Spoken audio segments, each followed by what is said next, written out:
Crimson Inquiry. It was upon a raw and blustery morning in early November that I found my old friend, Mr. Sherlock Holmes, deep in study before the fire at Baker Street, his long, thin fingers steepled beneath his chin, and his hawk-like gaze fixed upon the dancing flames. The air was thick with the scent of tobacco. Coils of blue smoke rose lazily toward the ceiling, wreathing about his sharp features like a veil of thought. Outside, the wind sighed through the chimneys, and the drizzle beat steadily against the window panes. It was in every sense a day made for reflection rather than adventure. Yet, as I have learned in my years with him, the quietest of mornings often precede the most curious of cases. Upon the small breakfast table beside me lay a letter of notable distinction, its envelope thick, its seal an impression of a blackthorn branch in deep crimson wax. Holmes had already broken it open, and now handed it to me with that peculiar smile of quiet amusement which often heralded something extraordinary. Read it. "Watson," said he, pushing aside the remains of his breakfast. A voice from the north, and I dare say from the brink of tragedy. I adjusted my spectacles and began, "To Mr. Sherlock Holmes, 221B Baker Street, London. Sir, I implore your immediate assistance in a matter most grave and distressing. A death has occurred upon the moor near my estate, Blackthorn Manor, situated some miles from the village of Horbridge in Yorkshire. Though the local constabulary is satisfied with its verdict of accident, certain features of the affair compel me to doubt it. The deceased, Mr. Edgar Colby, was found at dawn near the western edge of Blackthorn Moor, his body lying upon the marshy ground beside the old standing stones. There are no marks of violence, yet his expression was one of terror so profound as to freeze the very soul. The villagers whisper of the Blackthorn curse, but I fear a far more human agency is at work. I beg you, Mr. Holmes, to come at once. The inquest is set for Thursday next. My carriage shall await you at Horbridge Station. I remain your obedient servant, Sir Reginald Beckwith." I looked up to find Holmes already pacing the floor in that restless fashion which bespoke a mind alight with possibilities. "A death upon a moor," he mused. "A fearful expression. No visible violence. A convenient verdict of accident, and yet a lingering doubt in the mind of one intelligent observer. The combination is irresistible." "You think there is foul play, then?" I asked. "My dear Watson," he replied, halting suddenly before the window, "I think nothing as yet, but I suspect, and suspicion is the first spark from which reason kindles the flame of truth. This Blackthorn Moor, I take it, lies in the northern uplands of Yorkshire?" I confirmed as much from memory of my geography. "Then," said Holmes with decision, "we shall catch the morning express to Leeds, and from there proceed to Horbridge by the local line. Pray pack your revolver, Watson. The moorlands breed more than fog and superstition." The following day found us rattling northward through a landscape of gathering gloom. Beyond the carriage window stretched miles of barren heath and rolling mist, the rain lashing against the glass as though in protest to our intrusion. Holmes, for his part, sat in contemplative silence, his eyes half closed, fingers drumming lightly upon the armrest in a rhythm that only he seemed to comprehend. At length, as the train slowed for a country station, he spoke. "Watson, you recall the letter's phrasing, 'No marks of violence, yet an expression of terror.' That is a contradiction worth our journey. Men do not die of fright without cause, unless, of course, that cause be concealed." "You mean poison?" I ventured. "Perhaps, or something subtler still." He smiled faintly. "We shall see what Yorkshire's mists conceal when we stand upon that cursed moor." When we alighted at Horbridge Station, the sky hung low and sullen, and the moor stretched beyond like a vast ocean of heather and fog. Waiting upon the platform stood a tall man in a heavy coat, his silver hair whipping in the wind, and an expression of deep anxiety upon his face. "Mr. Holmes? Dr. Watson? Thank heaven you've come," he said, bowing slightly. "I am Sir Reginald Beckwith. There is much to tell you, and precious little time before the inquest." Holmes regarded him keenly. "We shall make good use of both, Sir Reginald," he said. "Now tell me everything you can recall of the night Mr. Colby met his end."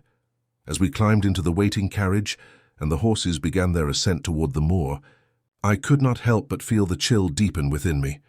Somewhere in that vast, lonely expanse lay a secret that had turned a man's face to stone in death, and beside me, Sherlock Holmes sat very still, his eyes gleaming in the dim light, already tracing, I was certain, the first invisible threads of the mystery that awaited us at the edge of Blackthorn Moor.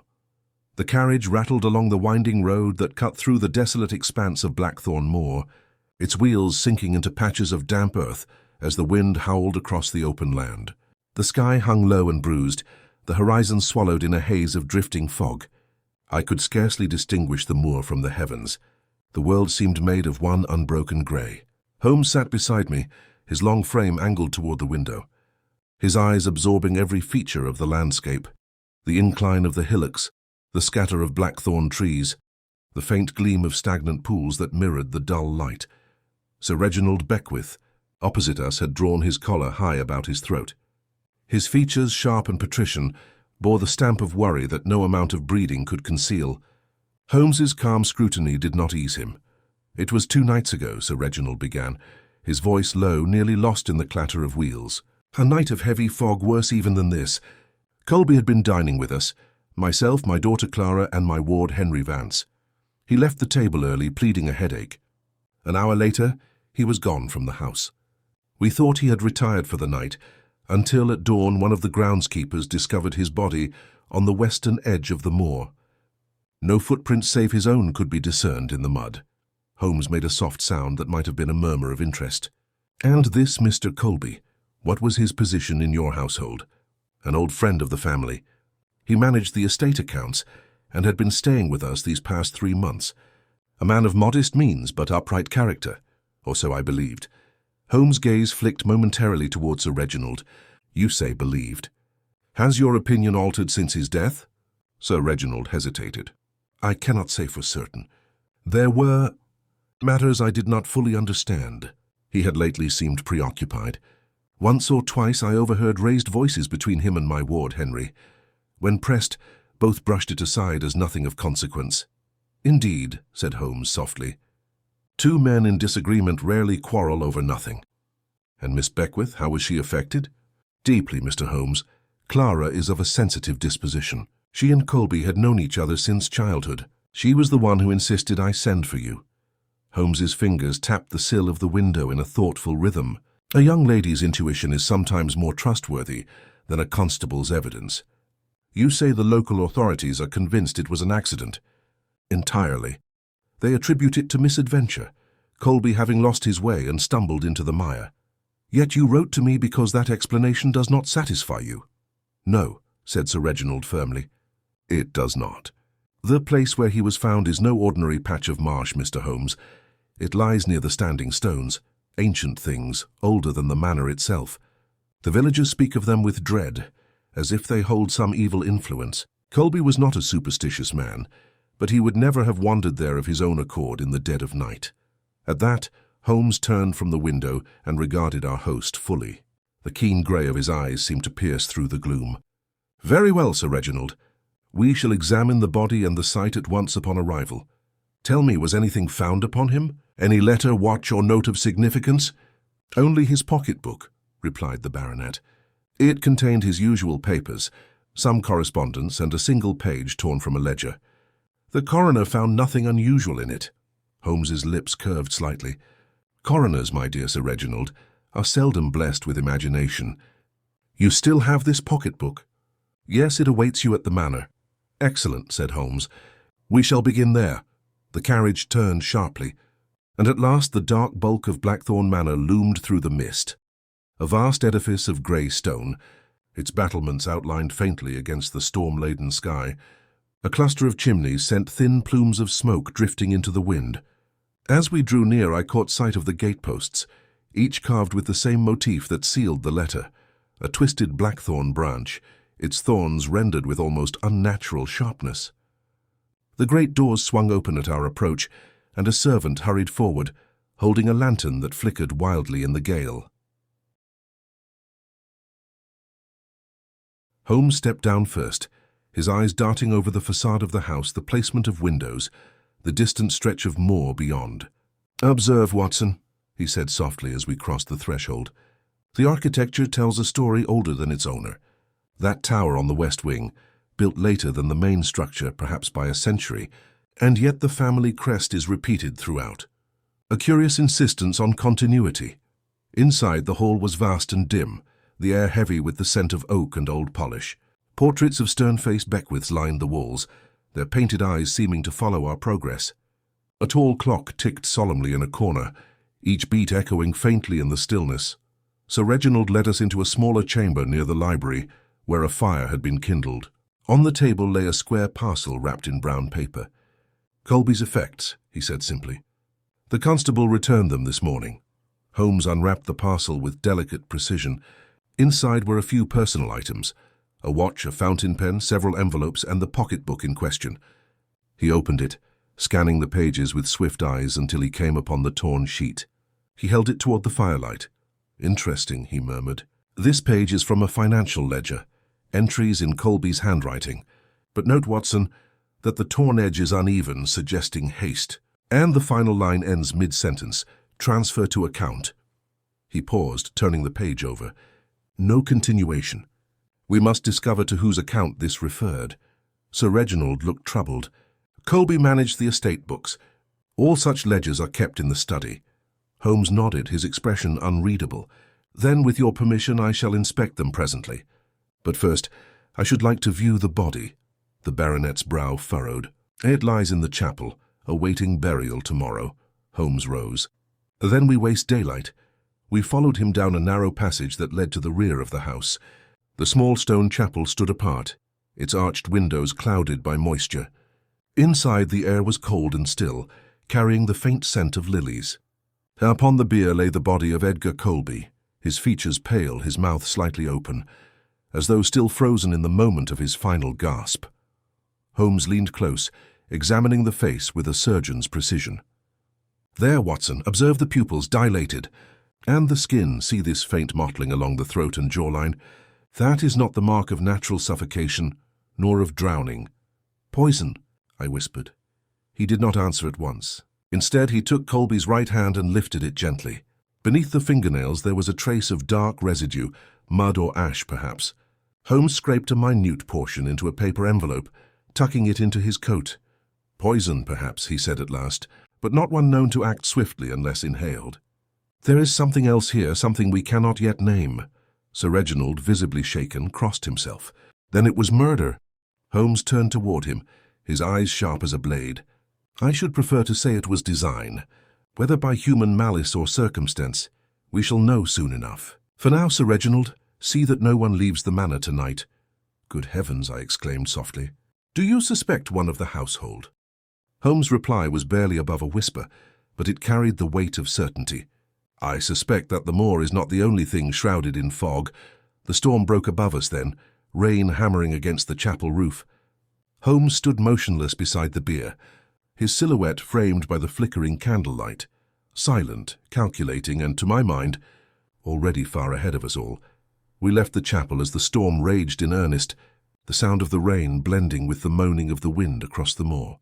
Sir Reginald hurried ahead with his lantern, its trembling light throwing long, restless shadows along the passage. Holmes followed in silence, his gaze fixed downward as though his thoughts walked before him.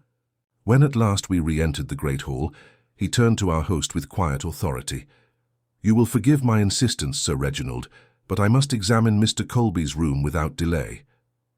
The truth hides most often in the commonplace, and time may yet erase what traces remain." Sir Reginald inclined his head and led us up the great staircase. The upper corridors were dim and silent, lined with old portraits whose eyes gleamed faintly in the lamplight. A faint scent of oil and damp wood hung in the air, mingled with something subtler still, an odour Holmes paused to note but said nothing about. We stopped before a door at the far end. "This was his room," said Sir Reginald, pushing it open. It was a modest chamber, neatly kept, overlooking the edge of the moor. The window panes rattled under the force of the storm, and through them I could see the faint spectral outlines of the standing stones beyond, half swallowed in mist. The bed was made. A coat hung neatly over the back of a chair, and on the desk lay a collection of papers, all apparently undisturbed. Holmes crossed to the writing table and ran his hand lightly along the surface, his eyes darting from one object to the next: the inkstand, the blotting paper, a small wooden box, a half-burned candle. Then, kneeling, he examined the carpet near the hearth. "Watson," he said softly, "observe this ash near the grate. What do you make of it?" I bent close and saw a faint grey dust scattered irregularly near the baseboard. "Paper ash," I suggested. "He burned something." Holmes smiled faintly. "Correct, though not entirely. This ash is of two distinct textures, one coarse, one fine. Two papers, Watson, burned together. The coarser one was of the sort used for letters or correspondence, the finer of ledger quality. You see, the page we found torn in his pocketbook may have been only a fragment of what he destroyed here." Sir Reginald looked deeply troubled. "Then he meant to conceal something. Perhaps," Holmes said, rising, "or perhaps he feared that someone else sought to discover it." He moved to the window, unfastening the latch and pushing it open against the wind. The curtains fluttered wildly. Holmes leaned out, shielding his lantern with one hand. "There are no shutters," he murmured. "And the ground below. Yes, there is a narrow balcony, scarcely 3 feet wide, running the length of the wall. Does anyone else occupy adjoining rooms?" "My ward, Henry Vance," Sir Reginald replied. "His chamber lies just beyond." Holmes nodded slightly, closing the window again. "I shall wish to speak with him presently." He turned next to the small wooden box upon the desk. It was locked, but a few moments' delicate work with his pocket-knife brought forth a soft click. Inside lay several neatly folded documents, among them a small envelope bearing Colby's hand. Holmes unfolded it and read aloud, "To be opened only in the event of my death. If what I fear proves true, let this letter serve as my testimony." Sir Reginald's face drained of colour. "Good heavens, he foresaw it." "Or feared it," Holmes corrected. "The distinction is essential." He drew out the letter and handed it to our host. "Pray read it, Sir Reginald. It concerns your household, and I prefer not to misinterpret its contents." With a trembling hand, Sir Reginald unfolded the paper. His eyes darted quickly across the lines, and a shadow of shock crossed his features. "This is impossible," he whispered. "Nevertheless," Holmes said gently, "you must read it aloud." Sir Reginald cleared his throat. "It says, 'I have reason to believe that someone close to the Beckwith family has engaged in the misappropriation of estate funds.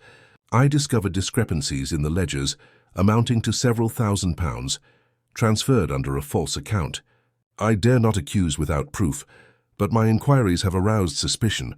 Should harm befall me, seek the truth in the ledger marked B23, there lies the key." He lowered the paper slowly, his hands shaking. Holmes's eyes gleamed. "Ledger B23. You mentioned earlier that all accounts are kept in the study." "Yes," said Sir Reginald faintly. "I shall show you at once." But before we could move, the door opened suddenly and a young man entered. A tall, fair-haired fellow of perhaps 26. His expression a mixture of concern and defiance. "Father," he said quickly, "I heard voices." "Is something amiss?" "Henry," Sir Reginald began, recovering himself. "This is Mr. Sherlock Holmes and Dr. Watson. They are here regarding Mr. Colby's death." The young man's eyes flicked toward Holmes with visible unease. "Ah, yes, the detective. I trust you will not find ghosts where none exist, sir. The villagers are already half-mad with tales of curses and witch-lights. My guardian's household needs calm, not further agitation." Holmes regarded him with detached curiosity.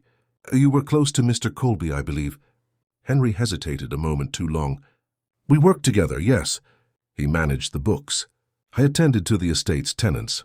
Yet Sir Reginald mentioned certain disagreements between you," Holmes said mildly. A flicker passed over the young man's face. "We differed over methods, nothing more. Colby was meticulous to the point of irritation. He mistrusted everyone's arithmetic but his own." "Indeed," Holmes said, watching him keenly. "And where were you on the night of his death?" "In my rooms," Henry replied quickly. "I went to bed around 11. The storm was dreadful. I heard the wind howling for hours. I could scarcely sleep." Holmes inclined his head as though satisfied, but I knew that slight narrowing of his eyes too well to mistake it. He had heard something that interested him deeply. When the young man had departed, Holmes turned to Sir Reginald. "A spirited fellow, your ward. Does he handle the estate's financial matters as well?" "Only in part," Sir Reginald replied. "He assists me with correspondence and rent collections." But Colby oversaw the accounts. "Henry is, how shall I say, a man of energy rather than caution." Holmes made a soft sound of agreement. "Yes, energy without caution can be a dangerous combination." He drew his watch from his pocket. "It grows late, but before we retire I must examine this ledger." We descended once more to the study, a room heavy with the scent of leather and dust. Rows of books lined the shelves, and a great oak desk stood before the fire. Sir Reginald produced a key from his chain and opened a locked cabinet, revealing several volumes labelled in neat script. Holmes drew out one marked B23 and placed it upon the desk. He turned the pages swiftly, his eyes moving with astonishing speed. At last he stopped at a series of entries, transfers recorded in Colby's hand, small sums at first, then larger ones, each followed by the same notation. Account R7. R7, Holmes murmured. An alias without question, and these dates, each transaction aligns precisely with Colby's final weeks here. Watson, note how the handwriting stiffens toward the end. Hesitation betrays unease. He knew he was watched. By whom? I asked quietly. Holmes closed the book. That, my dear Watson, is precisely what we must discover. But consider, someone feared Colby's discovery enough to act, and that someone knew this house, its routines, and the moor beyond. A distant crash of thunder shook the windows.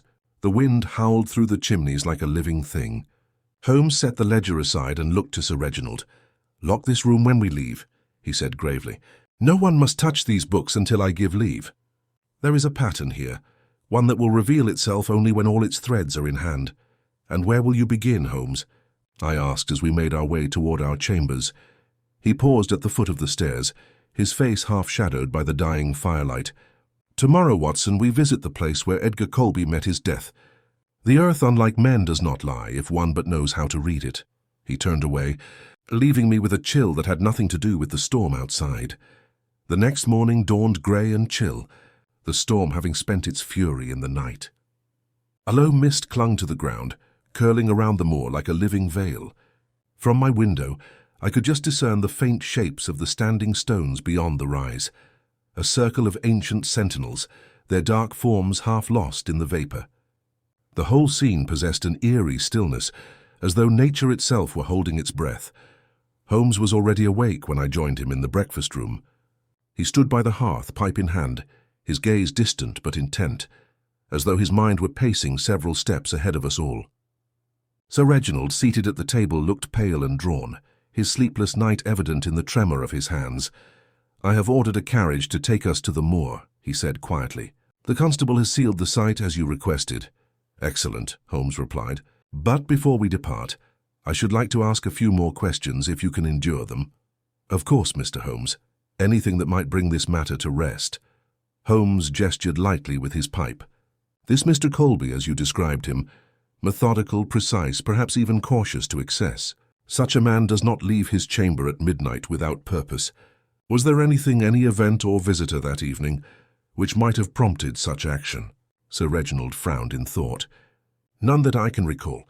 We dined quietly, as I told you." Colby seemed distracted, yes, but not agitated. "After he left the table, I heard him moving about his room for some time. Then nothing." Holmes nodded slowly, then turned to me. "Watson, when we examined the body yesterday, you noted the soil upon his boots. It was thick and dark, unlike the dry gravel of the manor paths. That mud came from the moor itself. And yet, if he left the house of his own accord, why would he tread so far into that desolation on a night such as that?" "Perhaps he was lured," I suggested. Holmes's eyes gleamed faintly. "Precisely. Lured or compelled."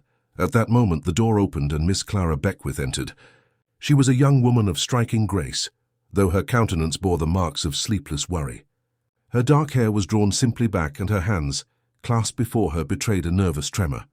"Forgive me, gentlemen," she said softly. "I did not mean to intrude, but I could not rest knowing you were about to visit the place where Mr. Colby—" She faltered, then steadied her voice. "He was a dear friend." "I wish to help if I can." Holmes bowed slightly. "You're concerned as you credit, Miss Beckwith. Indeed, there is something you may assist us with.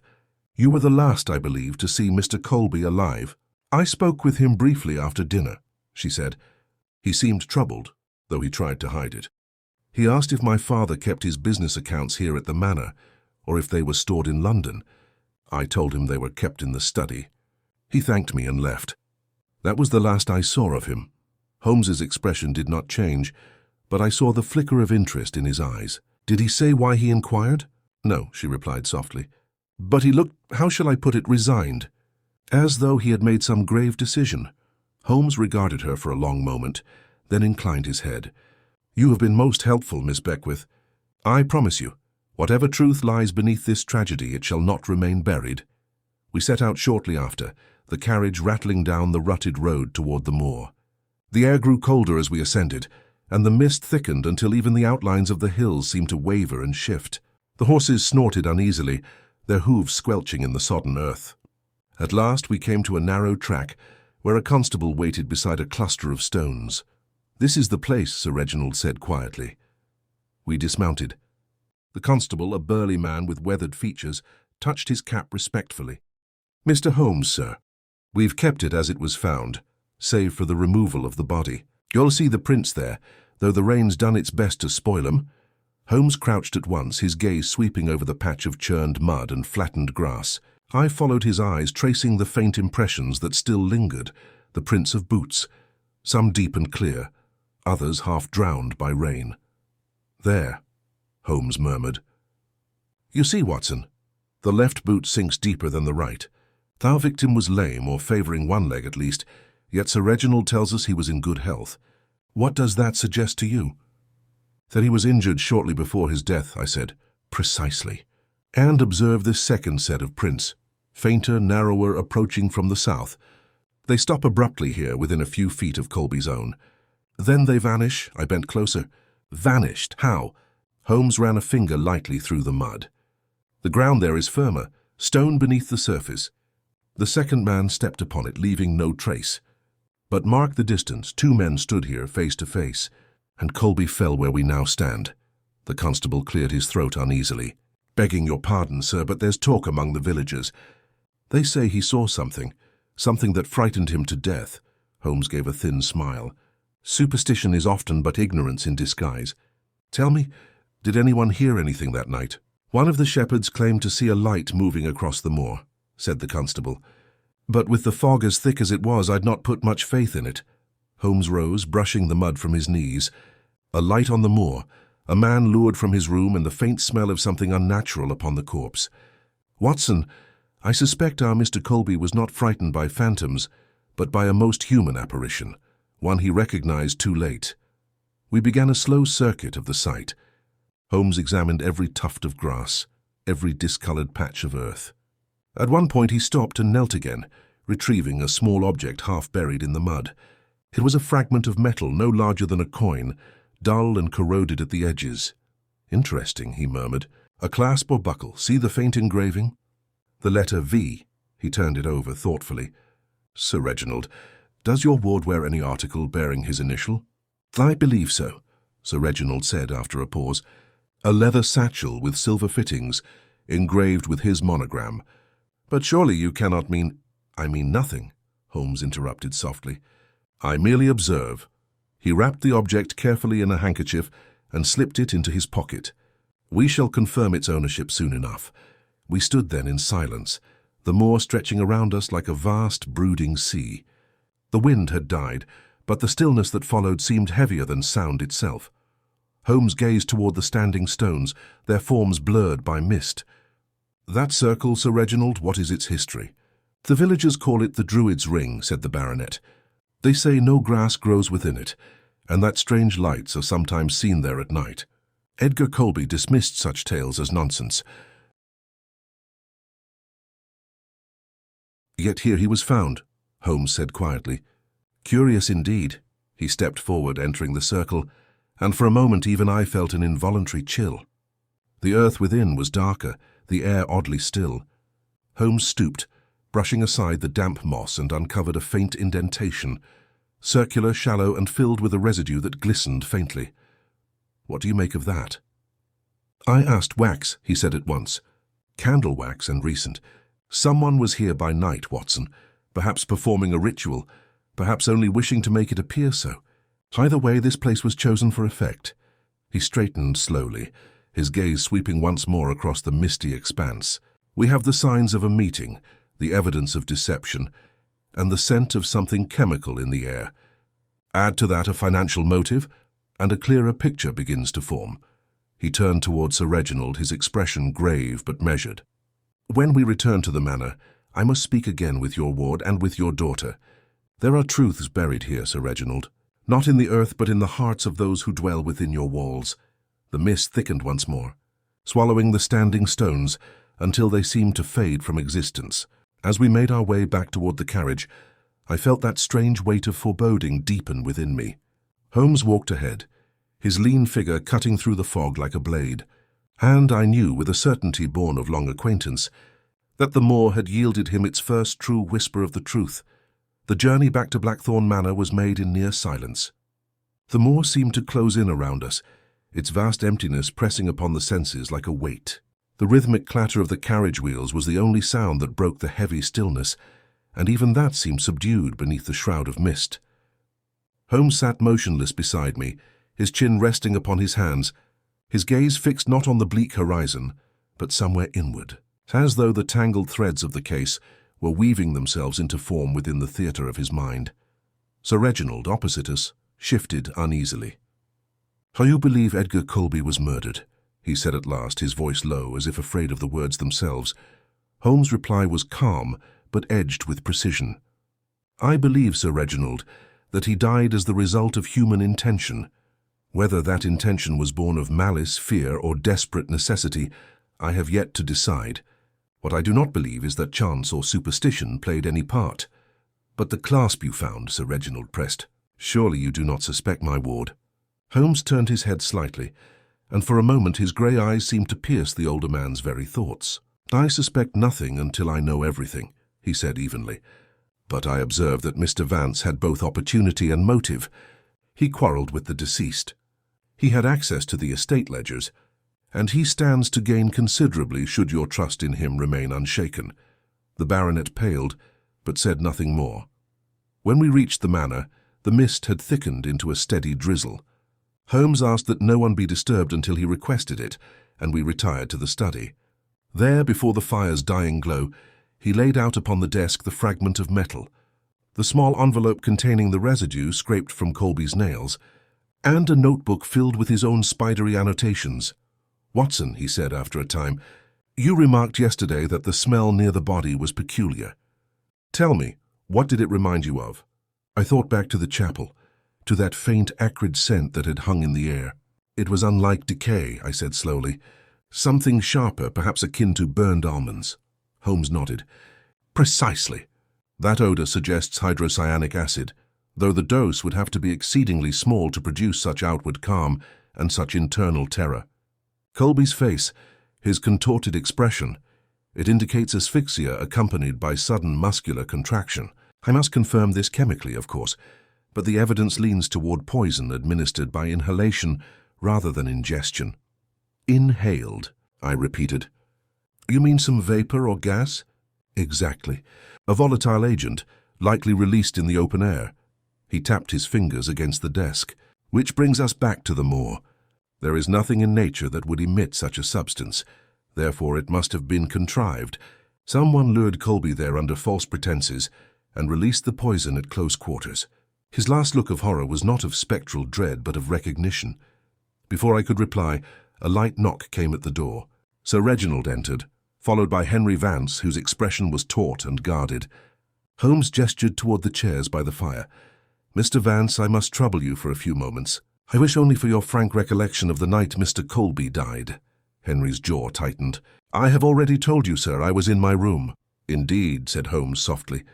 "And yet your window, I believe, overlooks the moor?" "It does." "Then you may have seen or heard something that escaped the others." "You heard no sound, no cry?" Henry hesitated.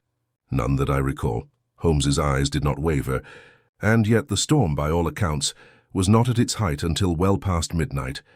Mr. Colby is believed to have left his room before 11. "That gives you nearly an hour of comparative silence. Think carefully."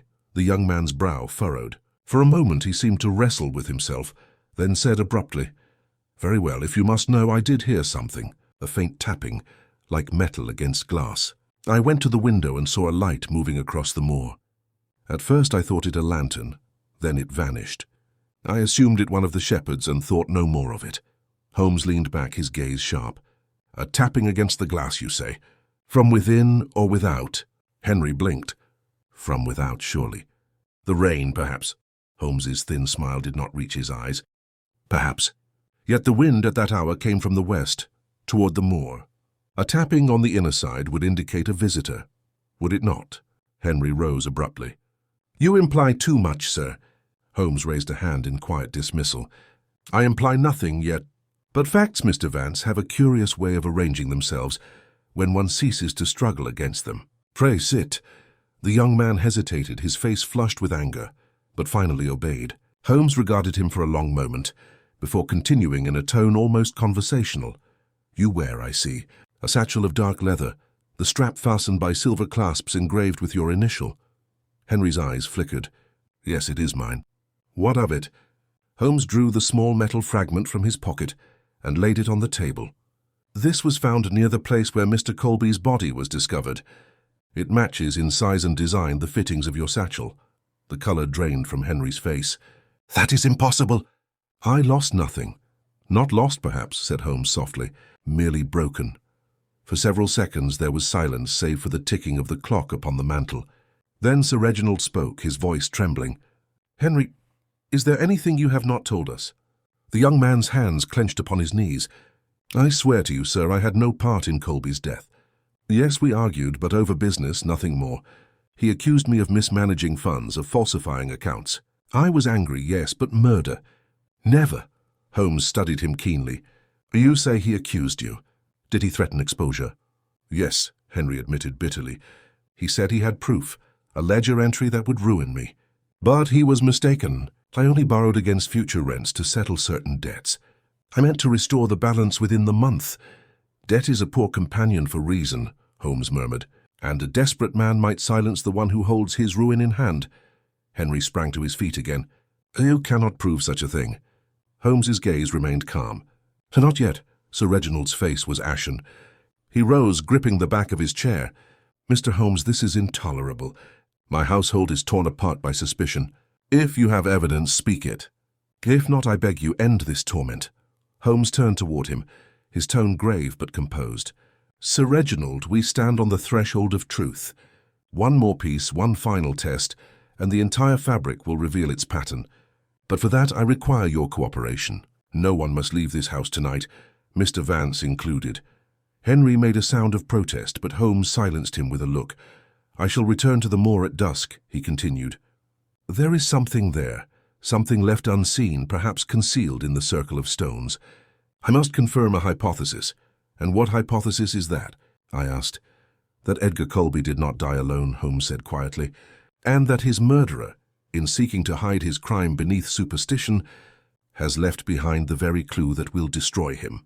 He turned toward the window, where the rain had ceased, and the first weak light of afternoon crept across the moor. We shall go together, Watson. Bring your revolver. This time I think the moor may hold more than secrets. Sir Reginald sank into his chair, his head in his hands. Henry Vance stood rigid by the door, his eyes darting between us, his composure fraying. As for Holmes, he remained by the window, the faintest curl of smoke rising from his pipe, his gaze fixed on the mist-shrouded expanse beyond. I knew that look. The game was nearing its most perilous turn. The remainder of that grey afternoon passed beneath a shroud of uneasy quiet. Sir Reginald had withdrawn to his study, refusing all company, while young Vance paced the corridors with restless agitation, the sound of his footsteps echoing like faint accusations against the walls. Holmes, meanwhile, maintained a composure that belied the intensity of thought behind his calm exterior. He spent nearly an hour in the laboratory adjoining the servants' quarters, where, with his characteristic precision, he conducted a series of small chemical experiments. I watched as he heated the residue taken from beneath Edgar Colby's fingernails in a narrow glass retort. When the faintest wisp of blue vapor curled upward and dispersed with a bitter almond scent, Holmes's eyes gleamed. Hydrocyanic acid, as I suspected, he murmured. A trace amount, but sufficient to confirm the method. Now the question is not what killed him, but how the vapor was delivered. You think the killer carried some device? I asked. Almost certainly, said he. There exists a form of inhaler, a small glass vial designed for medical purposes, fitted with a cap that can be opened to release a concentrated dose of vapor. Used improperly or maliciously, it could prove fatal within seconds. And if such an object were carried upon the moor that night, it must have left a trace. We shall find it. When evening fell, the mist began to thicken once more, curling low across the moor like smoke from unseen fires. Holmes and I donned our heavy coats and set out through the rear gate, lanterns in hand. The damp wind carried with it the faint tang of peat and heather. Ahead, the ruins of the old chapel loomed as a dark silhouette against the twilight. Holmes walked swiftly, every line of his lean figure sharpened by the flickering lantern light. "Observe, Watson," he said quietly. "Our quarry depends upon nature's own deceit, the fog to veil his steps, the solitude to conceal his act. But even the cleverest criminal must leave behind one uncalculated truth. And you believe that truth lies here upon the moor?" He gave a brief nod. "I am convinced of it." We reached the stone circle where Colby had been found. Holmes examined the ground with a small magnifying lens, moving slowly, almost reverently, as though reading an invisible script written upon the earth. For several minutes he said nothing, then crouched and touched the soil near one of the stones. "Look here, Watson, this indentation. The shape is oval, deeper at one end as if left by a rounded object pressed into the ground. And beside it, do you see this faint trace of soot?" I bent closer. Indeed, a small patch of darkened residue marked the edge of the depression. "Someone lit a lamp or lantern here," I said. "Just so," Holmes replied. "But note the residue's composition." He scraped a fragment onto a small glass slide and held it near the lantern's light. "Charcoal mixed with potassium ferrocyanide, the same chemical family as our poison." A sudden chill passed through me. "Then the vapor was generated here upon the spot." "Precisely. A crude device, perhaps fashioned to appear as a simple lamp. When ignited, the reaction would release the fatal gas. Colby must have approached unsuspecting and inhaled the fumes. His companion, our murderer, had only to step back and let the wind do the rest." Holmes straightened, his expression dark with concentration.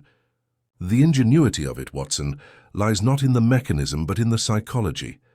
The victim was lured to this place, likely told there was something he must see, perhaps evidence of the very fraud he accused Vance of committing. Once he arrived, he was doomed." We continued to search the surrounding area, and presently Holmes gave a sharp exclamation. He had found something half buried beneath a tuft of withered grass, a small metal clasp, identical to the one discovered earlier. He held it up with a gloved hand, the lantern's light glinting off its edge. "Another fragment," he said softly. "And this one shows signs of burning.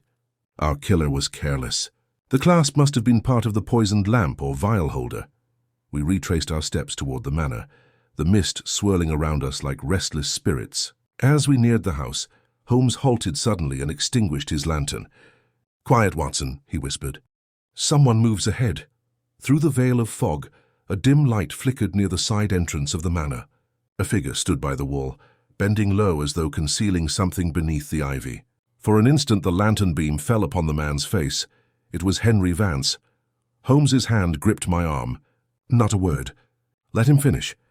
We watched as Vance dug hastily into the earth with a small spade. He deposited a narrow object wrapped in cloth into the shallow hole, then covered it and stamped the soil flat. When he had gone, Holmes advanced silently, crouched and brushed away the loose dirt. Within moments the object lay revealed, a small glass cylinder fitted with a corroded metal cap. Even through the cloth, the faint, bitter odor of almonds drifted upward. Holmes regarded it grimly. "So," he murmured, "the final piece falls into place." He carefully rewrapped the object and tucked it into his pocket. "Watson, we shall say nothing to Sir Reginald until morning. For now I wish to confirm one further detail, Mr. Vance's debts. There is a solicitor in the village who may enlighten us." When we reached the manor once more, we found Sir Reginald pacing the corridor, pale and anxious. "You've been gone for hours," he cried. "Have you found anything?" "Enough to require discretion, Sir Reginald," said Holmes quietly. "I beg you, treat Mr. Vance with civility until tomorrow. Truth once exposed too soon can destroy more than it saves." The baronet nodded, though bewilderment clouded his features. We retired to our chambers. Holmes, however, did not sleep. Long after the household had sunk into uneasy silence, I heard the scratch of his pen as he wrote notes and cross-referenced figures from Sir Reginald's accounts. At last, near dawn, he set aside his papers and gazed out toward the misty expanse of the moor. "The man is desperate," he said softly. Cornered prey will strike even when all is lost. Tomorrow, Watson, we shall see if the truth will drive him to confession or to something darker still. When morning broke, the manor was cloaked in an oppressive stillness. Servants whispered of strange sounds in the night. At breakfast, Henry Vance appeared pale and drawn, his eyes red-rimmed, his composure frayed. Holmes regarded him with a calm that concealed keen scrutiny. "Mr. Vance," he said at last, "I must trouble you for a short walk this morning. There is a matter upon the moor that requires your attention." Vance hesitated, glancing toward Sir Reginald, who merely nodded, bewildered. "Very well," the young man said hoarsely. "If you insist." We set out together, the wind low and keening through the heather. As we neared the stone circle once more, Holmes's step quickened. "You see, Mr. Vance," he said conversationally, "truth, like the fog, is patient. One may obscure it for a time, but it always rises." Vance said nothing. His lips pressed into a thin line. When we reached the spot, Holmes stopped and turned to him. "I believe, sir, you know this place well. You came here last night, did you not?" Vance's eyes widened. "That's absurd." Holmes drew the small glass cylinder from his coat and held it up. "Then perhaps you can explain why this was buried beside the east wall of the manor, with your fingerprints upon the glass." The color drained from Vance's face. For a heartbeat he stood motionless, then with a strangled cry he turned and fled across the moor. "After him, Watson," Holmes called, already giving chase. The pursuit had begun, and with it, the final act of the mystery was about to unfold. The sudden flight of Henry Vance across the mist-drenched moor was so abrupt that for a moment I could scarcely believe what I saw. The young man's figure vanished into the swirling haze, his coat flaring like a dark pennant in the wind. Holmes, lithe as a hunting hound, was already several paces ahead of me, his stride unbroken despite the uneven ground. The air was sharp with damp earth and heather. The distant cry of a curlew echoed like a lament through the fog. I followed as best I could, the outline of Holmes a wavering shadow before me, his lantern swinging low and steady. "Vance," he called, his voice cutting through the wind. "You cannot outrun truth. Come back!" But there was no answer, only the rapid beat of footsteps ahead, then a sudden scuffle and the crash of something heavy striking stone. When I reached the spot moments later, I saw Vance sprawled at the base of a shallow ravine, one leg twisted painfully beneath him. Holmes stood over him, breathing hard but composed, his revolver drawn, though it seemed he had no intention of using it. "Are you hurt?" I asked, kneeling beside the fallen man. "Only my ankle," Vance muttered through clenched teeth. "Curse this ground, it's treacherous as the devil himself." His voice trembled, not only from pain but from despair. Holmes slipped the revolver back into his pocket and crouched before him, his keen grey eyes studying the man's face. "Mr. Vance," he said quietly, "the time for running has passed. The facts stand against you with mathematical precision. The device buried beside the wall, the fragments of metal, the quarrel over the ledgers, each thread binds you tighter. And yet I would hear from your own lips the reason. Was it greed, or something deeper?" Vance turned his face away, staring into the mist. "You wouldn't understand," he said bitterly. "You who stand so high above the world's misery. You cannot imagine what it is to be trapped by debt, by shame, by the sneer of a man who knows your every weakness." Holmes's tone softened, though his eyes remained unwavering. "On the contrary, I understand more than you think. Desperation is the companion of many crimes, but it seldom travels without choice. You lured Edgar Colby here, believing to silence him forever. You brought the vial disguised as a lamp and released the gas that took his life. Yet you failed to destroy the device and returned to hide it only last night." Vance shuddered, his hands clenching in the damp grass. "I never meant for it to go so far," he said hoarsely. "I only wanted to frighten him, to make him leave the estate before he ruined me. The formula, he showed it to me himself. He said it could kill in a breath. I thought if I could show him how dangerous it was, he might reconsider. But the wind shifted, the fumes blew back, and he collapsed before I could move. I swear to you I tried to help him." Holmes' expression did not change, but his voice carried a chill weight. "A poor justification for a clever man. You used science as your weapon, yet lacked the discipline of a true chemist. You set a trap for your own undoing." Vance looked up at him then, eyes wide and glistening in the lantern's dim light. "You think me a murderer, I know, and perhaps I am. But I never sought to profit by his death. I only wanted to erase the threat that hung over me. When I saw him fall, God help me, I panicked. I fled. Holmes straightened, his features shadowed by the swirling mist. And so you buried the device to conceal the evidence. You returned here last night, thinking no one would notice. Yet guilt leaves footprints even in fog. Vance's shoulders slumped. It's over then. Quite so, said Holmes. But one question remains, the formula. Where did Colby obtain it? The young man hesitated. He found it in his uncle's papers, a set of chemical experiments left unfinished. He said it was a curiosity, a relic of older scientific days. I warned him it was dangerous, but he laughed. He was always daring me, always mocking my caution. Holmes's gaze narrowed. His uncle, you say?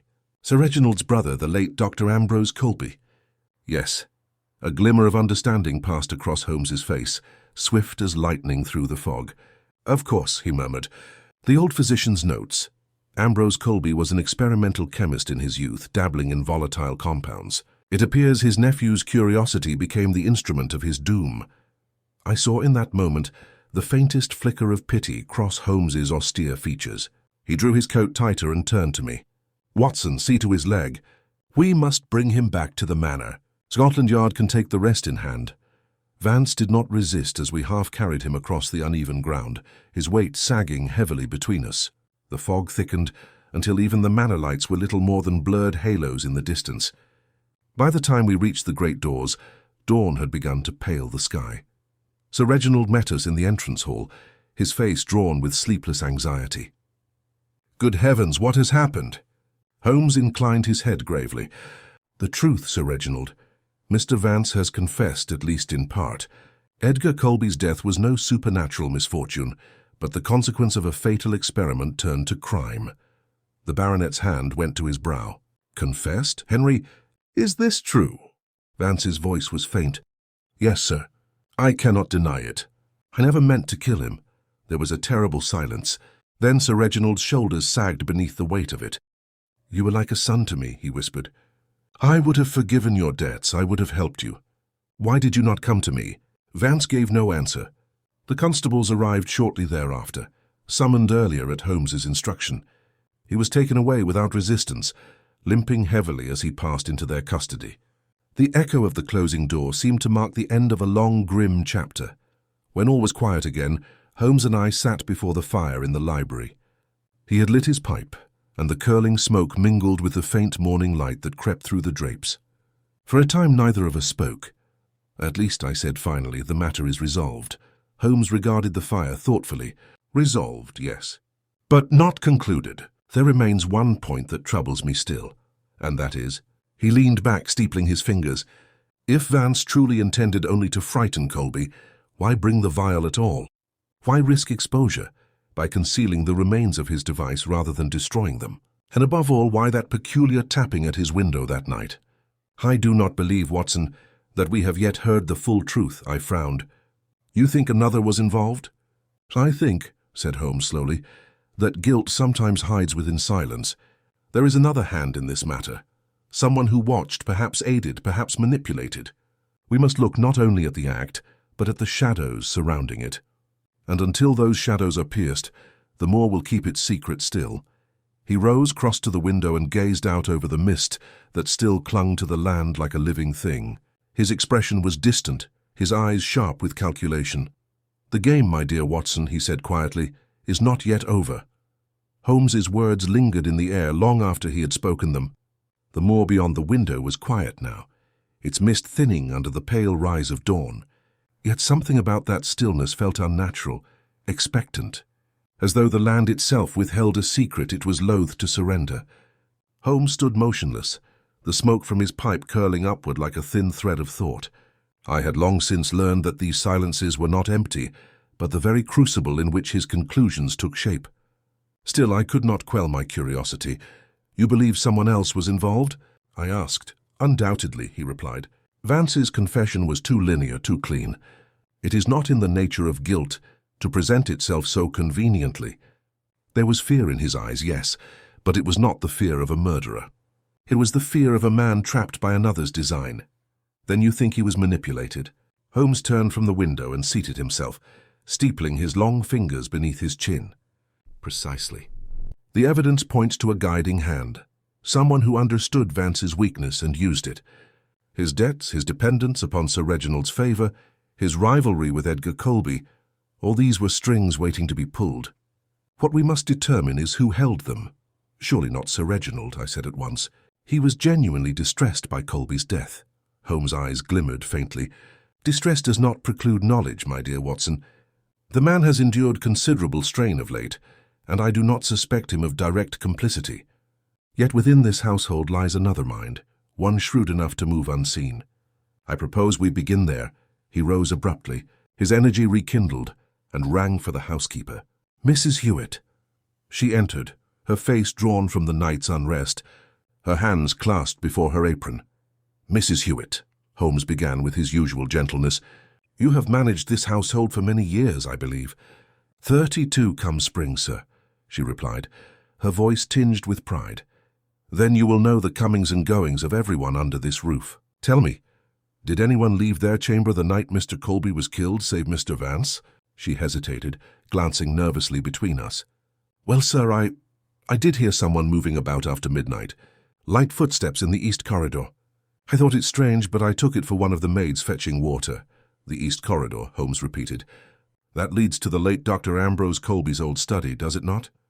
Yes, sir. The door's been kept locked since his death. Only Sir Reginald holds the key. Holmes's eyes sharpened. Indeed, curious.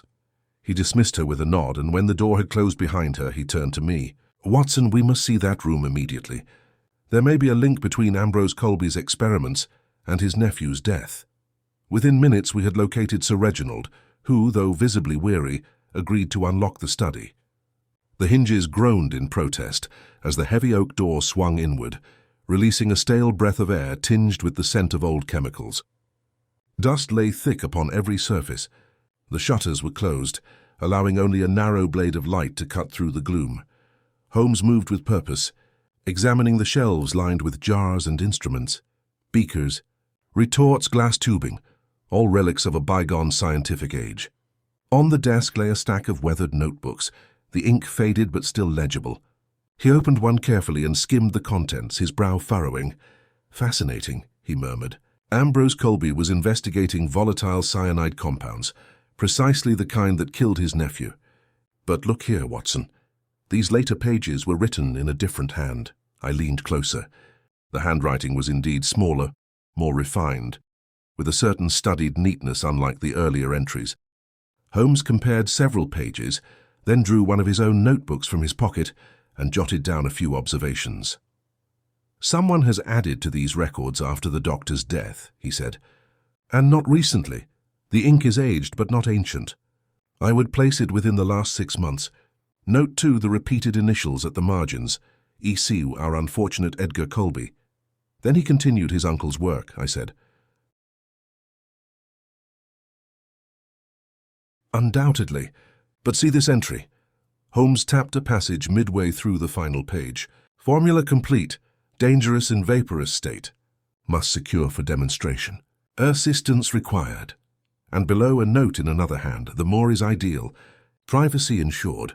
He straightened, his face alight with grim satisfaction. There lies our missing piece, Watson. Colby was not alone in his experiment. He enlisted help, and that hand may have guided his death. Help? I repeated. But who? Holmes closed the book and turned toward the window. Someone with knowledge of chemistry and access to this room. Someone who could read Colby's notes, prepare the apparatus, and later manipulate Vance into taking the blame. The person we seek is not driven by greed, but by ambition, scientific ambition. Before I could reply, there came a knock at the door. A young maid entered timidly, carrying an envelope. Beg pardon, sir, but this was found in the scullery just now, tucked behind the coal bin. It has Mr. Vance's name on it. Holmes took the envelope with keen interest. The seal was broken, the paper yellowed by moisture. Inside was a short letter written in Colby's unmistakable hand. Henry, meet me by the stones tonight at 11. I have perfected the formula. One demonstration, and our fortunes are made. Bring the ledger, we must settle accounts. Holmes read it twice, then handed it to me. The lure, he said. Colby invited him under the guise of partnership. But the mention of our fortunes implies a third hand. Someone financing or promising reward for the discovery.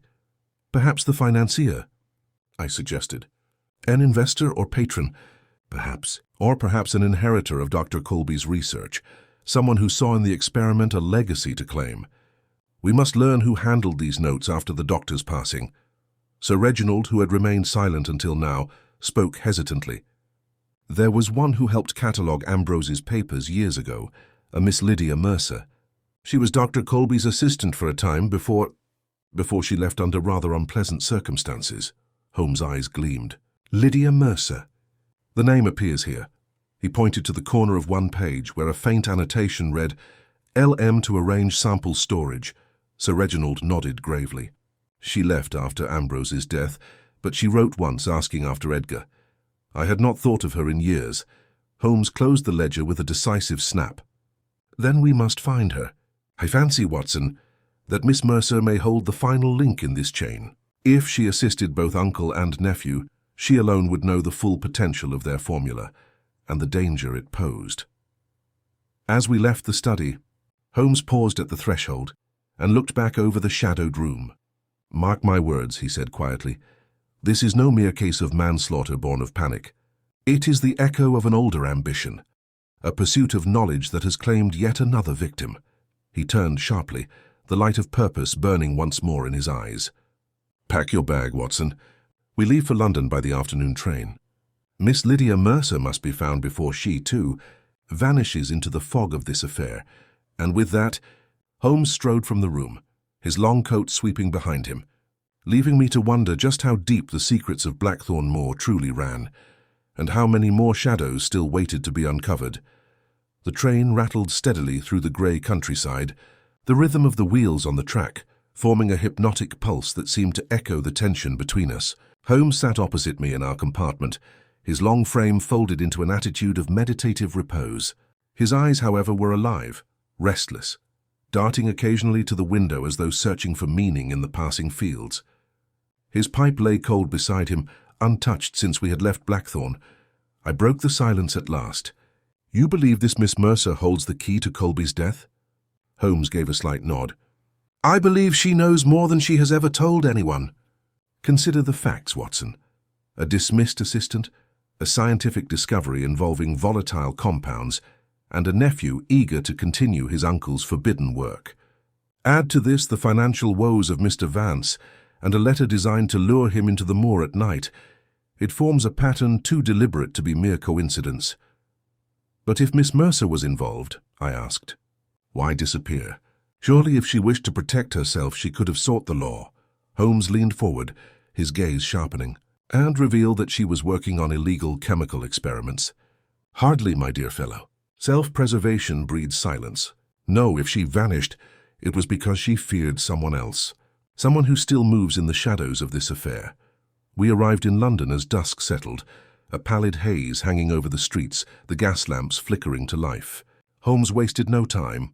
He hailed a cab and directed it toward Bloomsbury, where, as he had learned from Sir Reginald's recollection, Miss Mercer had once resided.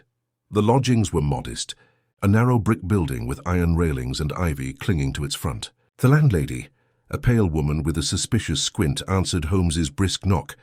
Miss Mercer, he asked.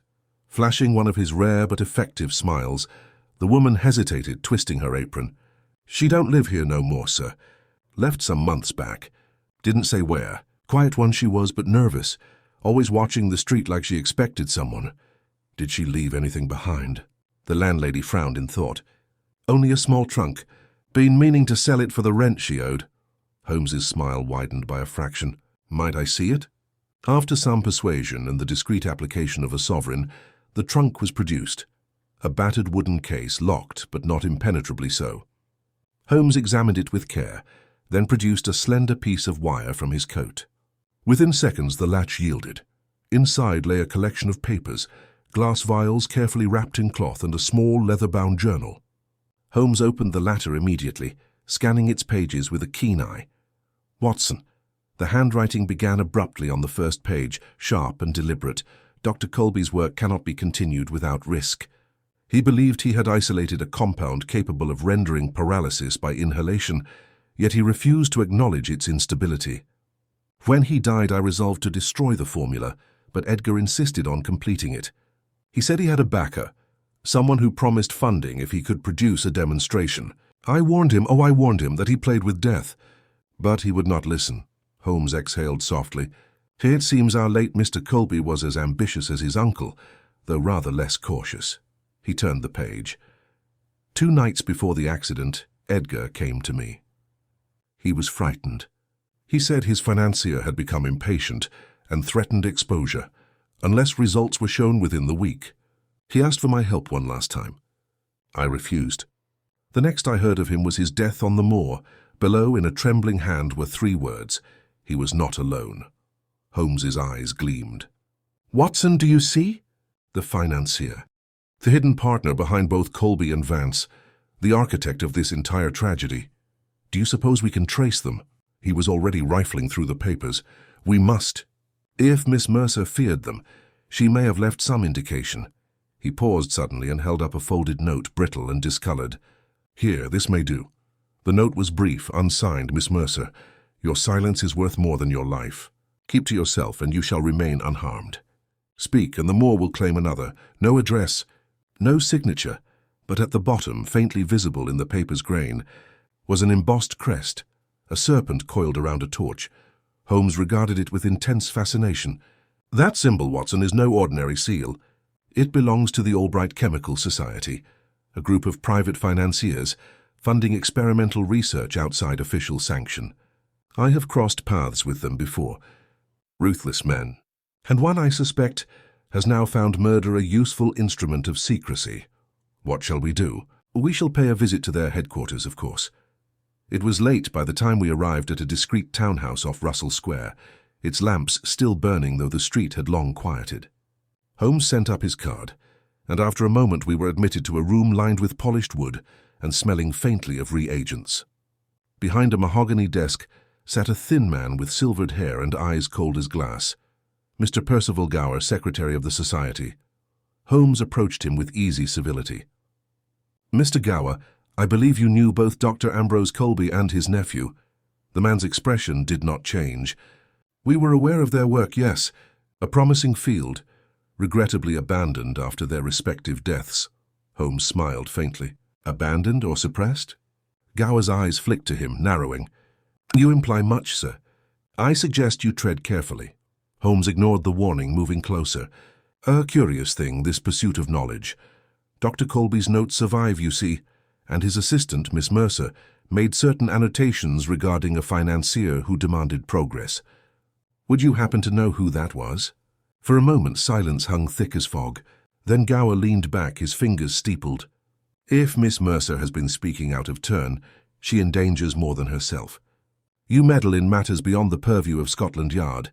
Holmes's smile vanished.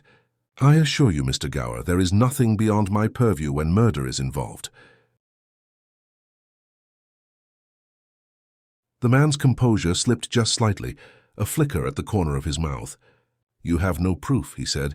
"On the contrary," Holmes replied softly, "I have enough to compel the Yard's attention, and perhaps the press's. Blackthorn Moor has a long memory, and it would not take kindly to learning that its tragedy was purchased with money from your society." A pause. Then, with visible irritation, Gower reached into a drawer and withdrew a sheet of paper.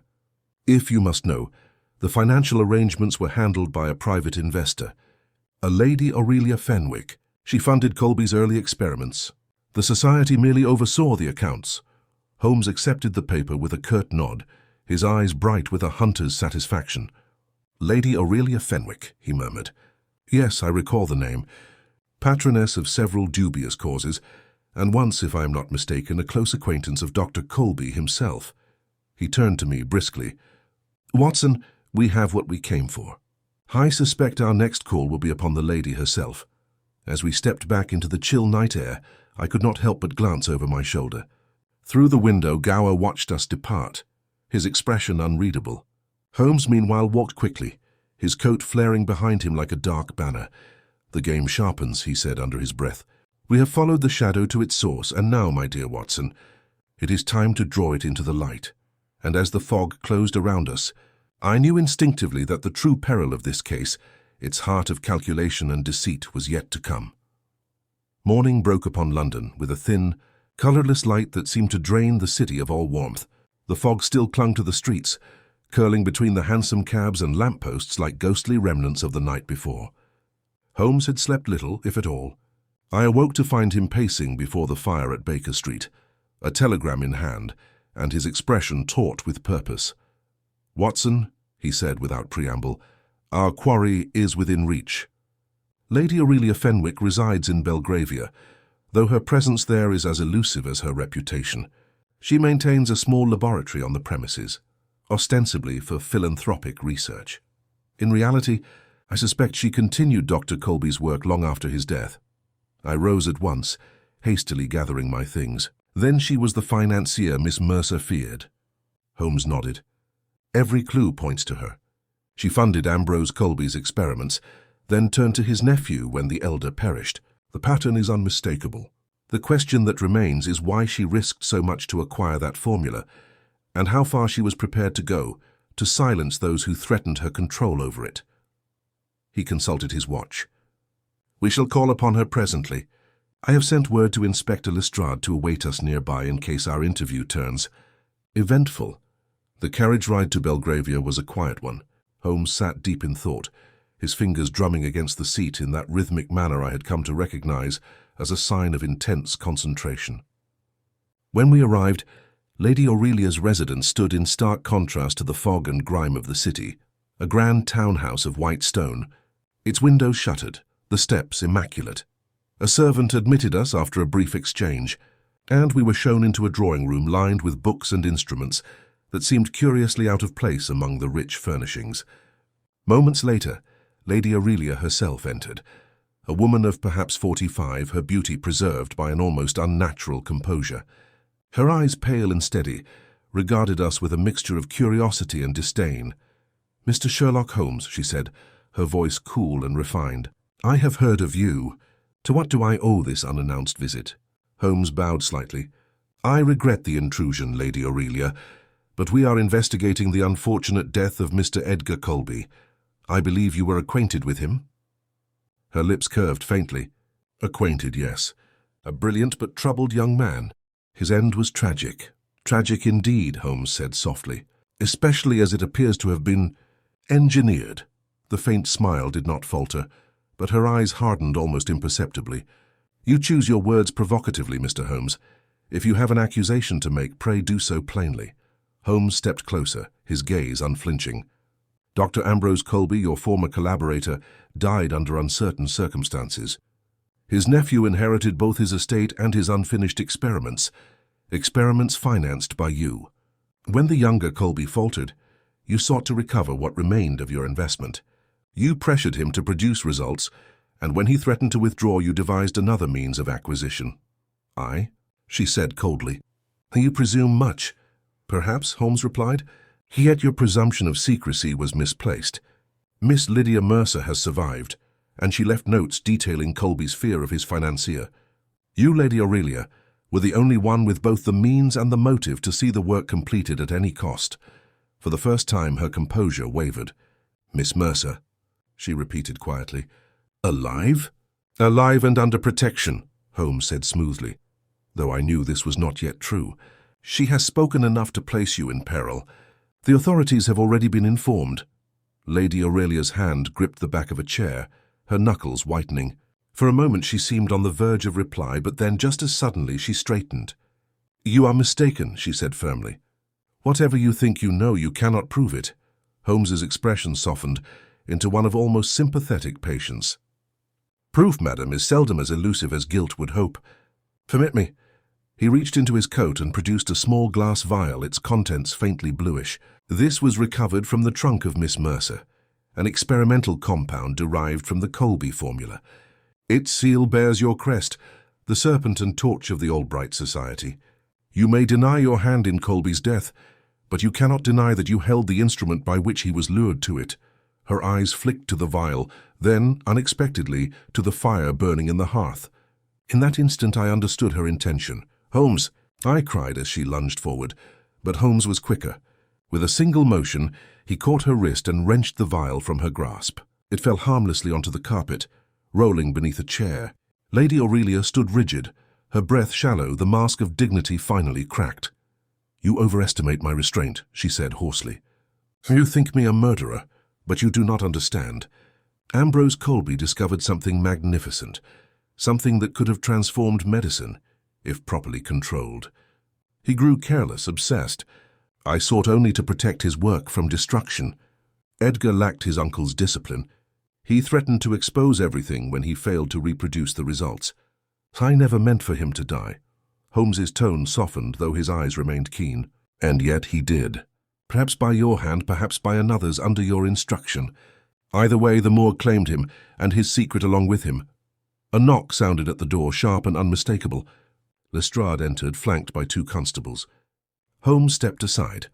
"Lady Aurelia Fenwick," he said gravely, "you are charged in connection with the death of Edgar Colby and the concealment of evidence pertaining to illegal chemical experimentation.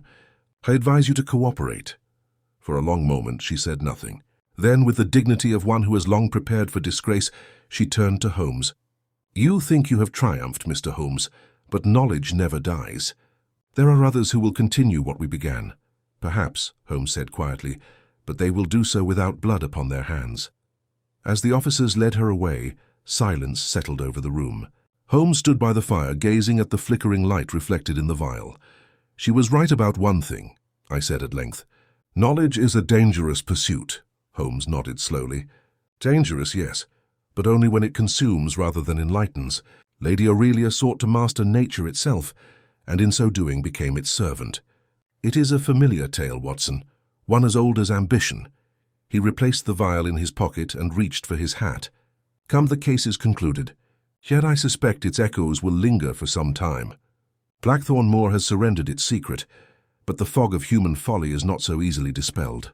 We left the house as dawn strengthened over the city, the mist lifting at last to reveal a pale sky. Holmes walked in silence beside me, his features calm but distant. At length he murmured almost to himself, "There is no riddle so dark as the one written in the heart of man, my dear Watson.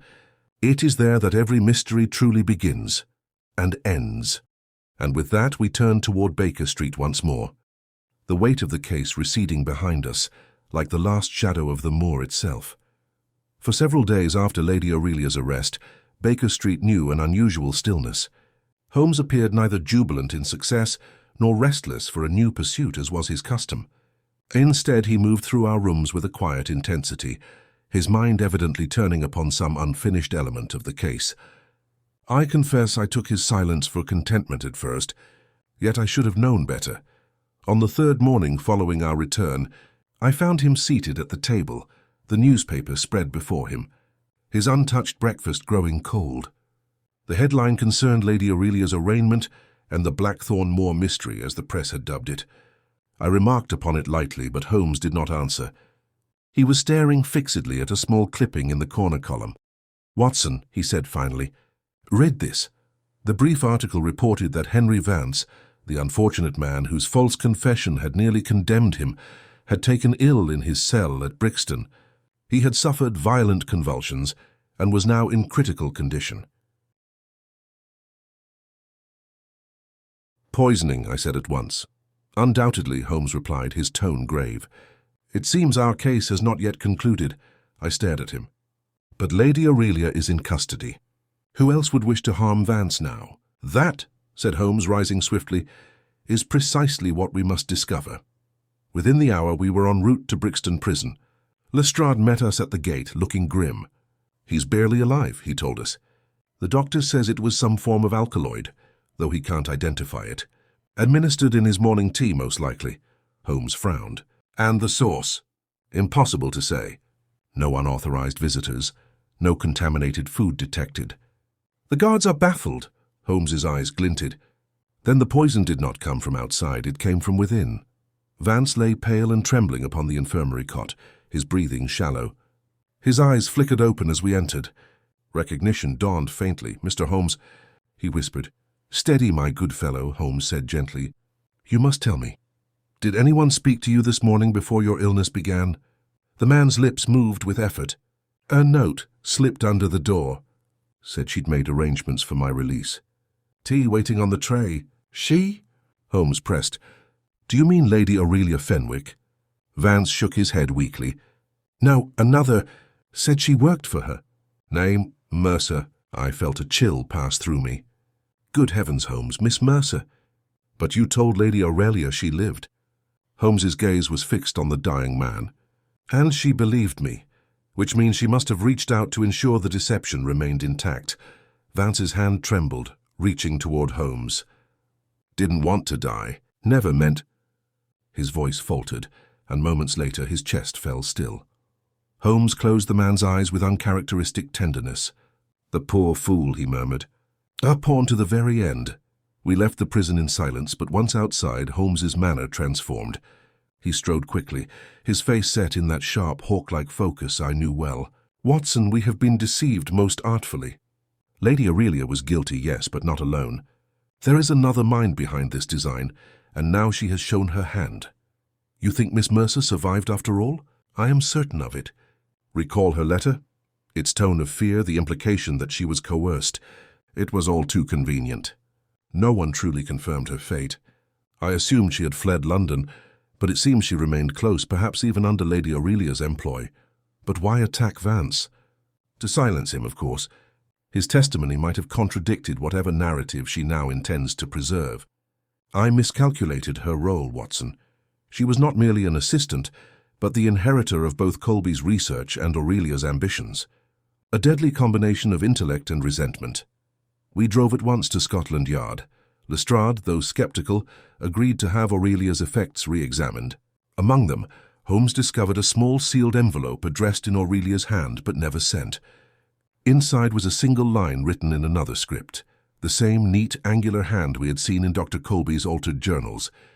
It is done. The formula is safe. You must destroy all trace of the Moor. There was no signature, only the initials LM. Holmes tapped the paper thoughtfully. This was written after Colby's death, but before Lady Aurelia's arrest. It confirms correspondence between them. She was not her subordinate, she was her partner. But how did she elude the police? I asked.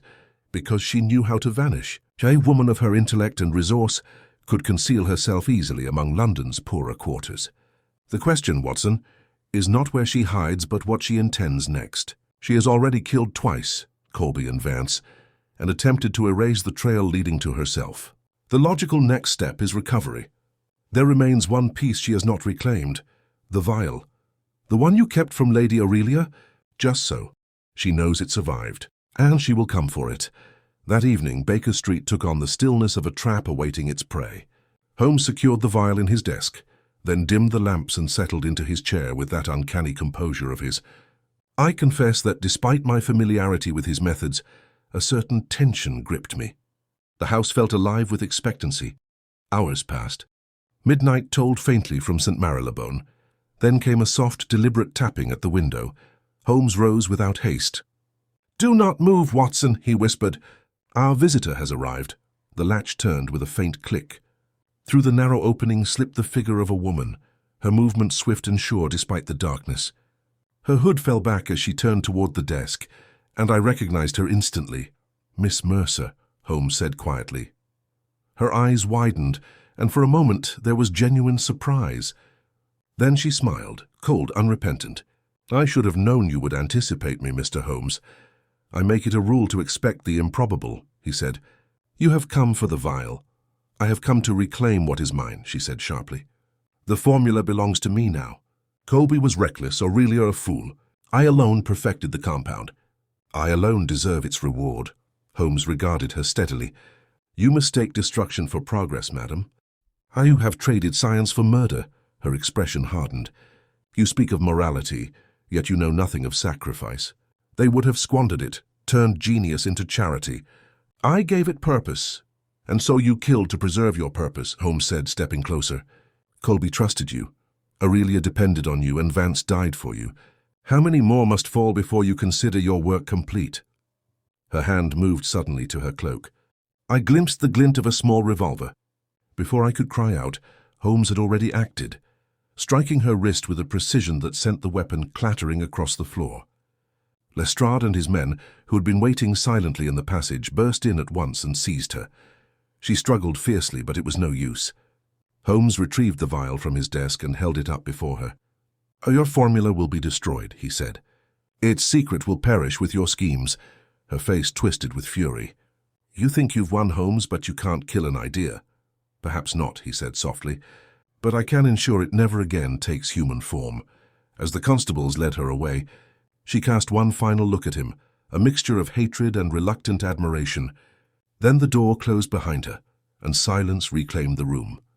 For a long while neither of us spoke. The fire burned low, its embers pulsing faintly in the dim light. At last Holmes took the vial, wrapped it carefully, and placed it in the hearth. The glass cracked, hissed, and vanished in the flames. He watched until the last trace was gone. "There, Watson," he said quietly. "The dead may now rest, and the living may breathe freely once more." I studied him, struck by the weariness in his voice. "You were right, Holmes. The case is ended." He smiled faintly, the edge of irony returning to his tone. "Ended? No, my dear fellow. Merely resolved. There is a difference." And as the clock marked the hour before dawn, I realized what he meant. Blackthorn Moor had been more than a crime. It had been a mirror reflecting the perilous line between knowledge and madness.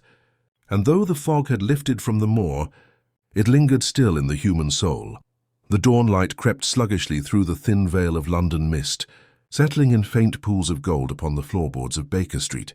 I had not slept. Neither, I suspected, had Holmes. The events of the night, Miss Mercer's capture, the final destruction of the vial, still echoed in my thoughts like the fading toll of a distant bell. Yet Holmes appeared not weary but thoughtful, seated at the hearth with his pipe unlit and his gaze fixed on the dying embers, as though they might yet yield some unspoken truth. He stirred at last and turned toward me.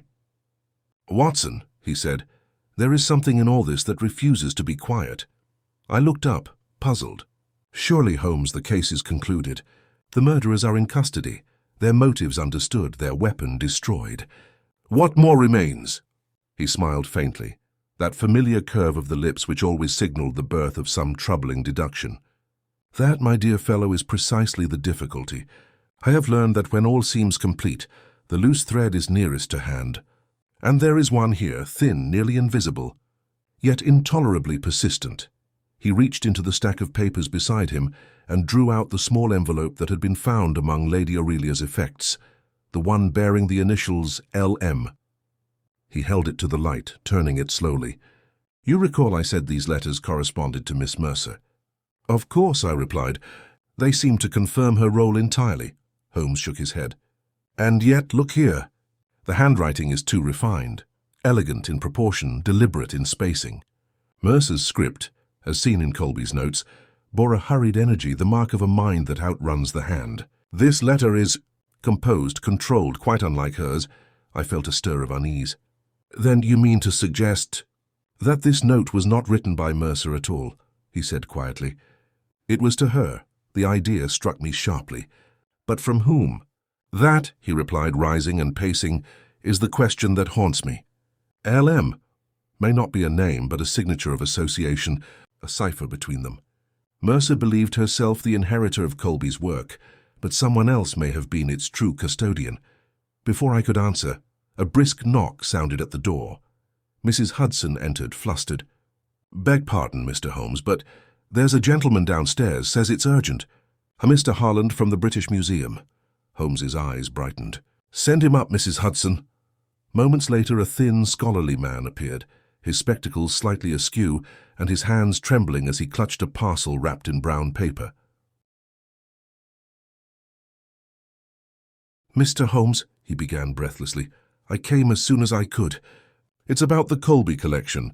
You requested I notify you of any irregularities." "Indeed," said Holmes, gesturing for him to sit. "You have found something?" Harland nodded, unwrapping the parcel. Inside lay a ledger, its spine worn and corners frayed, marked in faded ink. "Dr. Nathaniel Colby, Research Logs, Volume 3. Holmes leaned forward sharply. "Volume 3? But there were only 2 recovered from the moor." "Precisely," Harland said. "This one was catalogued by mistake among the Natural Sciences archives. I discovered it only yesterday. It appears authentic, his handwriting, his style, but there is something strange about its final entries." Holmes opened the book with care, scanning the pages rapidly. His expression grew darker as he read. "Watson," he murmured, "listen to this." He read aloud, "March 2nd, her insistence grows troubling. Claims the experiment must advance regardless of safety. I have refused again. She spoke of another who will take my place if I persist in my moral weakness. I believe she means the man she calls LM, though she would say no more." I stared at him. "A man, but then—" "Exactly," said Holmes. "It was not Mercer who corresponded under those initials. It was someone else entirely. Perhaps even her superior." Harlan cleared his throat nervously. "If I may, there is one more entry. A rather cryptic line. Dated the night before Colby's death." Holmes nodded for him to proceed. Harlan read softly. "If anything should happen to me, the truth lies not in the vials but beneath the stones." "Beneath the stones," Holmes repeated. "A cryptic epitaph, yet possibly literal." He turned to me. "Watson, fetch your coat." We returned to Blackthorn Moor at once.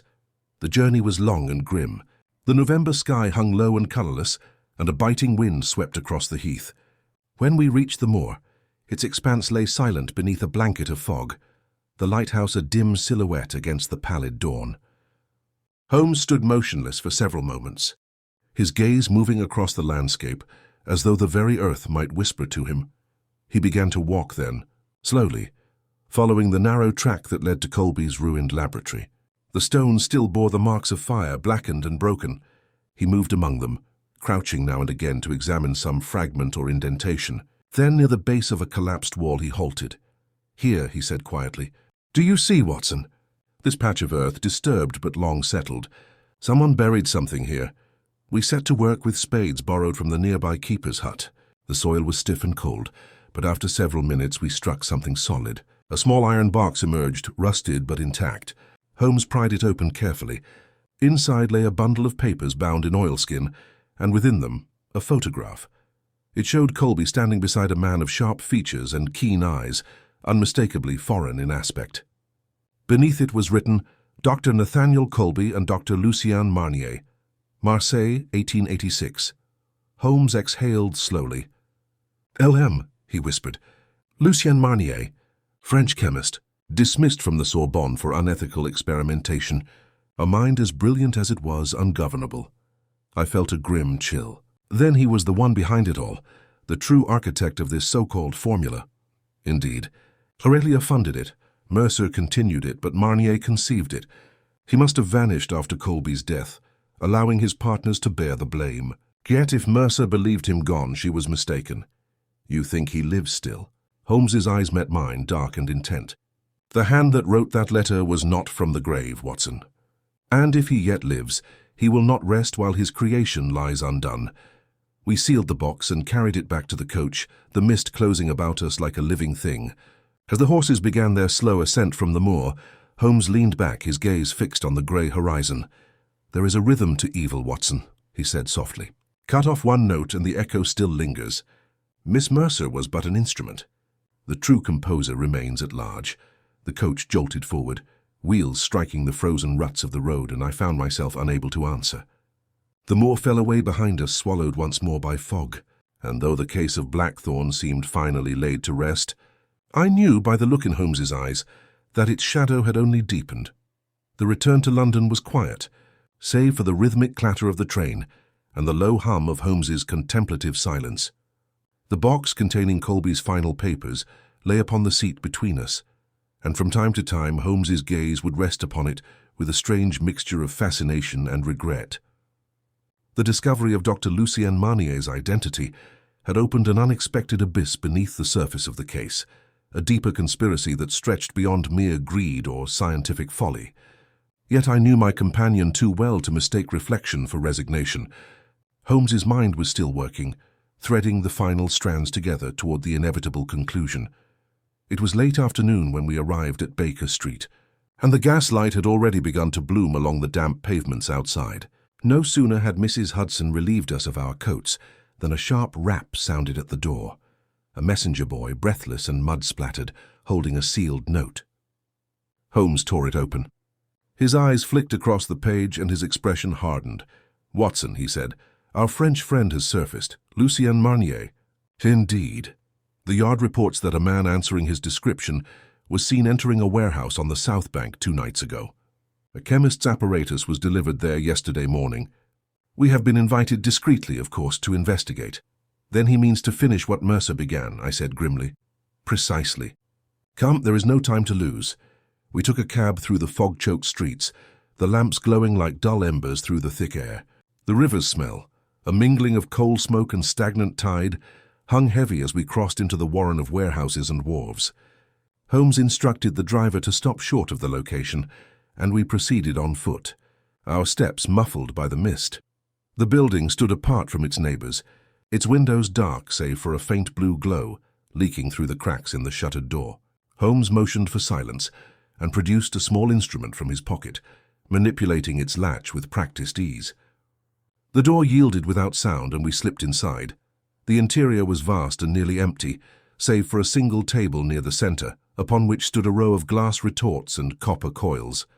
A strange luminescence emanated from the apparatus, a pulsing azure light that seemed to breathe, and beside it, bent over a notebook, stood a tall man in a long coat, his features gaunt, his hair streaked with grey. Holmes advanced 2 steps forward. Dr. Lucien Marnier, I presume. The man started violently, then turned. His accent was thick and unmistakable. You should not have come, Monsieur Holmes. On the contrary, Holmes replied coolly, your invitation was most compelling. Marnier's eyes flickered to the apparatus. You do not understand. The formula, Colby's formula, was only the beginning. I have perfected it. The human mind can be extended, freed from its limits. Colby was afraid. Mercer lacked the intellect. But his voice rose, almost exultant. I have succeeded. Holmes regarded him with the same detached curiosity. He might offer an unusual insect. Succeeded in manufacturing death, you mean? You have created nothing but a poison of the soul. Marnier's lips twisted into a smile that did not reach his eyes. You cannot stop progress, Monsieur Holmes. The future belongs to those who dare to think beyond morality. At that moment, the faint creak of a floorboard behind us betrayed another presence. A shadow detached itself from the gloom. It was Inspector Lestrade, revolver drawn, with 2 constables at his back. Holmes had, it seemed, anticipated this encounter. Marnier's composure cracked. He reached toward the apparatus, but Holmes was upon him in a bound, wrenching his hand aside. The 2 men struggled briefly, the blue light flaring brighter as the chemicals within began to react violently. Holmes seized the man's wrist and flung him backward, just as one of the glass retorts burst with a hiss and a plume of vapor. Lestrade and I dragged Holmes clear as the air filled with the sharp tang of ozone. When the smoke cleared, Marnier lay motionless, his face serene as though asleep. Holmes bent over him briefly, then straightened. Inhalation, he said quietly. Instantaneous paralysis of the nervous system. His own creation has claimed him. Lestrade shook his head. Good Lord, and all this over a bottle of devil's brew. Holmes gazed at the shattered remains of the apparatus, his eyes unreadable. Not the bottle, Inspector, the idea. It was never about wealth. It was about transcendence, the ancient human folly of touching the divine. Later, as dawn broke over the Thames, we stood upon the embankment watching the pale light creep over the river. The warehouse had been sealed, the evidence catalogued, and the danger, at least for now, extinguished. I turned to Holmes, who remained silent, his gaze fixed on the horizon. You have saved many lives tonight, I said. He smiled faintly. No, Watson. I have merely postponed a tragedy that humanity will one day right again in another form. There will always be those who seek to dominate nature by force, forgetting that they are part of it. We returned to Baker Street in weary silence. The fire was rekindled, and the familiar comfort of home seemed to close around us like a benediction. Holmes poured himself a cup of tea and regarded it thoughtfully before speaking again. There was a curious irony in Marnier's final words, he said. He spoke of freedom from moral constraint. Yet it was precisely that absence of restraint that destroyed him. One cannot sever intellect from conscience without courting ruin. I nodded, watching the morning sunlight creep across the carpet. You will write to Sir Reginald, I suppose? Yes, he deserves to know that the matter of Blackthorn Moor is concluded, though I shall spare him the darker nuances. Let him believe it was but a scientific madness now ended. He rose then, crossing to the window where the light played upon the glass. You see, Watson, he said softly, Every mystery, however tangled, ends in simplicity. The mind that observes without prejudice, the eye that sees rather than assumes, these are the only instruments worth trusting. The rest is vanity. He turned, the faintest trace of warmth softening his features. Now, my dear fellow, the case is done. I believe Mrs. Hudson promised kippers for breakfast, and after that perhaps we shall take a walk to the park.